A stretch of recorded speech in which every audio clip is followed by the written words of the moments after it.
নমস্কার, welcome to পুতুল ভান্ডারিস kitchen. কথায় আছে মাছে ভাতে বাঙালি, মাছ ছাড়া যেন বাঙালিদের কোনো দিনই চলে না। আজকে আমি এরকম রুই মাছের পাতলা একটা ঝোল রেসিপি শেয়ার করছি। রেসিপিটা সম্পূর্ণ দেখার অনুরোধ জানালাম। ভালো লাগলে একটা লাইক শেয়ার কমেন্ট করবেন, আর আমার চ্যানেলটিকে সাবস্ক্রাইব করে নেওয়ারও অনুরোধ জানালাম। এখানে আমি 3 পিস রুই মাছ নিয়েছি। রুই মাছগুলো খুব পরিষ্কার করে ধুয়ে নিয়েছি। এখন মাছের গায়ে খুব সামান্য একটু করে নুন হলুদ দিয়ে খুব ভালোভাবে নুন হলুদটাকে এইভাবে মেখে নিতে হবে। একেবারে একটা সাধারণ ঘরোয়া মশলা আমি ফোড়নে দেবো, তার জন্য মাছের ঝোলের রেসিপিটা খেতে দারুণ সুন্দর হয়। এখন মাছগুলো আমি ভেজে নেব। কড়াই গরম করে নিয়েছি। কড়াইটা খুব ভালো করে 2 টেবিল চামচ সর্ষের তেল দিয়ে দিলাম। সর্ষের তেলটা দিয়ে যখন এরকম ধোঁয়া ওঠা গরম হবে, তখন আমি মাছের টুকরোগুলো দিয়ে দিলাম। মাছ ভাজতে গেলে তেল আর কড়াই কিন্তু খুব ভালোভাবে গরম করে নিতে হয়, তা নাহলে কিন্তু মাছগুলো কড়াইয়ের মধ্যে আটকে যেতে পারে। এখন যতক্ষণ মাছগুলো এক পিঠ ভাজা হচ্ছে, এখানে আমি নিয়েছি একটা বেগুনের আধখানাকে এভাবে লম্বা করে কেটে নিয়েছি। আজকে আমি আলু বেগুন দিয়ে মাছের ঝোল করব। বেগুনটাকে কেটে জলের মধ্যে দিয়েছি, তাহলে বেগুনটা কালো পড়বে না। একটা এরকম বড় সাইজের আলুকে এটাকে খুব বেশি গলিয়ে সেদ্ধ করিনি, জাস্ট এটাকে হাফ বয়েল করে নিয়েছি, কেন বেগুন ভীষণ নরম। এভাবে আলুটা একটু হাফ বয়েল করে মাছের ঝোলে দিলে কিন্তু খেতে ভীষণই ভালো হয়। আলুটাকে এভাবে বেশ বড় বড় 4টে টুকরো করে কেটে নিলাম। এখন আমি দেখে নেব মাছগুলো বেশ এক পিঠ আমার হচ্ছে। গ্যাসের আঁচটা আমি মিডিয়ামে রেখেছি। এখন এক পিঠ করে মাছগুলো উল্টে দিচ্ছি। এই মাছের ঝোলটা কিন্তু আপনারা যে কোনো মাছ দিয়ে করতে পারেন। আজকে আমি করছি রুই মাছ দিয়ে। মাছগুলো এক পিঠ করে উল্টে দিচ্ছি। খুব ভালো করে গরম করে নিচ্ছি। কড়াইয়ের মধ্যে এগুলো কোনো রকম লেগে যাবে না। খুব বেশি কড়া করে ভাজবো না। মাছের ঝোলের মাছ একটু হালকা করে ভাজলে মাছের ঝোলটা কিন্তু খেতে বেশি টেস্টি হয়। এপিট ওপিট করে বেশ 2 পিঠ হালকা করে একটু ভেজে নিয়েছি। এখন মাছগুলো আমি এবারে তুলে নেব। একেবারে ঘরোয়া মশলা, বিশেষ একটি ফোড়ন দেব। সেই ফোড়নটি দেওয়ার জন্য এইভাবে মাছের ঝোলের রেসিপিটা খেতে একেবারে দুর্দান্ত লাগে। মাছগুলো তুলে নিলাম, আর আমি তেল দেব না। ওই তেলের মধ্যে প্রথমে বেগুনের টুকরোগুলো দিয়ে 1-2 সেকেন্ডের জন্য ঢাকা দিয়ে দেবো। ঠিক 1-2 সেকেন্ড পরেই সঙ্গে সঙ্গে ঢাকাটা খুলে দেবো। তাহলে যেটুকু তেল আমার ছিল, তেলটা একেবারে অতটাই থেকে যাবে। এইভাবে বেগুন দেওয়ার পরে যদি জাস্ট 1 সেকেন্ডের জন্য ঢাকা দেওয়া যায়, তাহলে তেলটা কিন্তু উঠে যায় না। এখন সেই কেটে রাখা সেদ্ধ করা আলুটা দিয়ে দিলাম। আলুটা কিন্তু খুব বেশি গলিয়ে সেদ্ধ করিনি, তাহলে আলুগুলো ঘেঁটে যাবে। এখন আলু বেগুনগুলো খুব সুন্দর করে তেলের সাথে এভাবে ভেজে নিচ্ছি।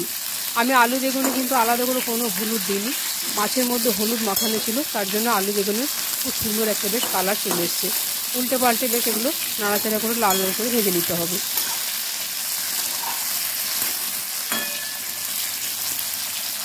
মাছ আমরা প্রায় প্রতিদিনই রান্না করি। এইভাবে একবার মাছের ঝোলটা করে দেখবেন। এই ঝোলটা খেতে একেবারে দুর্দান্ত লাগে। সামান্য একটু মশলা দেব। আলু বেগুনগুলো আমি তুলে নিচ্ছি। আলুটা ভাজা হয়ে গেছে, বেগুনগুলো তুলে নেব। প্রতিদিনের রান্না, খুব বেশি এটাতে আমরা তেল মশলা ব্যবহার করি না। সামান্য একটু তেল দিয়ে এরকম মাছের ঝোল খুব সুন্দরভাবে তৈরি করা হয়।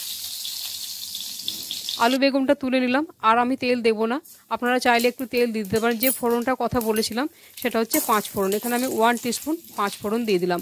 5 ফোড়নটা 1 সেকেন্ড নাড়াচাড়া করে যখন খুব সুন্দর গন্ধ বেরিয়ে যাবে, তখন এখানে আমি দিয়ে দেবো আধখানা পেঁয়াজ। খুব ঝিরিঝিরি করে কুচিয়ে রেখেছিলাম, কুচানো পেঁয়াজটা দিয়ে দিচ্ছি।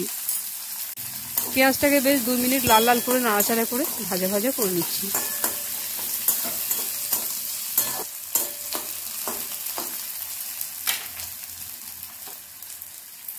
এখন এখানে আমি দিয়ে দিচ্ছি খুব সামান্য একটু আদা বাটা। এর সাথে বেটেছিলাম একটা লঙ্কা আদা বাটাটা দিয়ে দিলাম। এখানে দিচ্ছি একটা ছোটো সাইজের টমেটো কুচিয়ে রেখেছিলাম, কোচানো টমেটোটা দিয়ে দিলাম।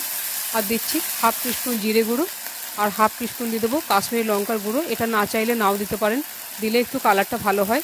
1/2 টিস্পুন হলুদের গুঁড়ো দিয়ে দিলাম, আর দিয়ে দিচ্ছি পরিমাণ মতো নুন। সামান্য একটু গরম জল দিয়ে মশলাটাকে খুব ভালো করে কষিয়ে নিতে হবে। ব্যাস, আর কোনো কিছু মশলা লাগবে না। এই সামান্য একটু মশলাতেই এই মাছের ঝোলের রেসিপিটা খেতে একেবারে অসাধারণ লাগে। গরম ভাতের সঙ্গে এরকম যদি একটা মাছের ঝোল থাকে, তাহলে তো আর কথাই নেই।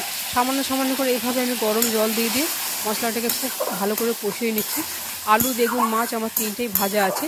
মশলাটাকেও একেবারে ভাজা ভাজা করে যতক্ষণ না তেল ছেড়ে আসছে, এইভাবে আমি মশলাটাকে কষিয়ে নেব। যে কোনো রেসিপিতে মশলা যত সুন্দর কষানো হয়, রেসিপির টেস্টটা ততই ভালো হয়। সুন্দর করে যখন এইভাবে নাড়াচাড়া করে কষানো হয়ে যাবে, তেলটা ছেড়ে দিয়েছে, এখন আমি ভেজে রাখা আলু বেগুনের টুকরোগুলো দিয়ে দিচ্ছি। আলু বেগুনের টুকরোগুলো দিয়েও একবার খুব ভালো করে মশলার সাথে কষিয়ে নিচ্ছি। এইভাবে আবার 5 ফোড়ন দিয়ে সবজি দিয়ে মাছের ঝোল করবেন। আমি অনেক সময় এই ঝিঙে দিয়ে, পটল দিয়ে, বেগুন দিয়ে এইভাবে মাছের ঝোলটা করি। গরম ভাতের সঙ্গে খেতে একেবারে অসাধারণ লাগে। এতে অবশ্যই দিতে হবে গরম জল। আপনারা যে যেরকম ঝোল রাখতে পছন্দ করবেন সেই পরিমাণ বুঝে জল দেবেন। আমি এখানে 3 কাপ গরম জল দিয়ে দিলাম, কারণ এটা আমি পাতলা ঝোল করব। হালকা হাতে একবার নাড়াচাড়া করে এটাকে আমি একবার ঢাকা দিয়ে দিচ্ছি। তার আগে দিয়ে দিচ্ছি একটা চেরা কাঁচা লঙ্কা। লঙ্কাটা দিয়ে এটাকে আমি ঢাকা দিয়ে দেবো। বেশ 1-2 মিনিট একটু ফুটিয়ে নেব, কেন সমস্তগুলো আমার সবজিগুলো ভাজা এবং সেদ্ধ হয়ে আছে। একবার ফুটিয়ে নিয়েছি। এটাকে রান্না করতে খুব বেশি সময় লাগে না, খুব তাড়াতাড়ি হয়ে যায়। একবার নাড়াচাড়া করে দিয়ে ভেজে রাখা মাছের টুকরোগুলো ঝোলের মধ্যে দিয়ে দিচ্ছি। মাছটা দেওয়ার পরে খুব ভালো করে মিশিয়ে নেব। এখন গ্যাসের ফ্লেমটা এভাবে আমি মিডিয়ামে রেখেছি, খুব বেশি কমিয়ে রাখবো না, তাহলে বেগুনগুলো ঘেটে যাবে। এখন ঢাকা দিয়ে দিলাম যাতে মাছের গন্ধটা ঝোলের মধ্যে খুব সুন্দর মিশে যায়। আর একটু সাবধানে নাড়াচাড়া করতে হবে, বেগুনগুলো যেন না ভেঙে যায়। বেগুনগুলো এরকম গোটা গোটা থাকলে দেখতে এবং খেতে ভীষণ ভালো লাগে। সুন্দর করে এটা রান্না হয়ে গেছে, খুব বেশিক্ষণ সময় লাগে না। এখন আমি দিয়ে দেব ওপর থেকে সামান্য একটু গরম মশলার গুঁড়ো।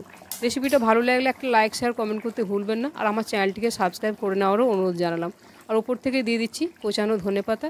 গ্যাসের ফ্লেমটা অফ করে দিলাম। মাছের ঝোলের রেসিপিটা আমার তৈরি হয়ে গেল। তাহলে আবার অন্য কোনো দিন দেখা হবে অন্য কোনো রেসিপিতে। সবাই ভালো থাকবেন।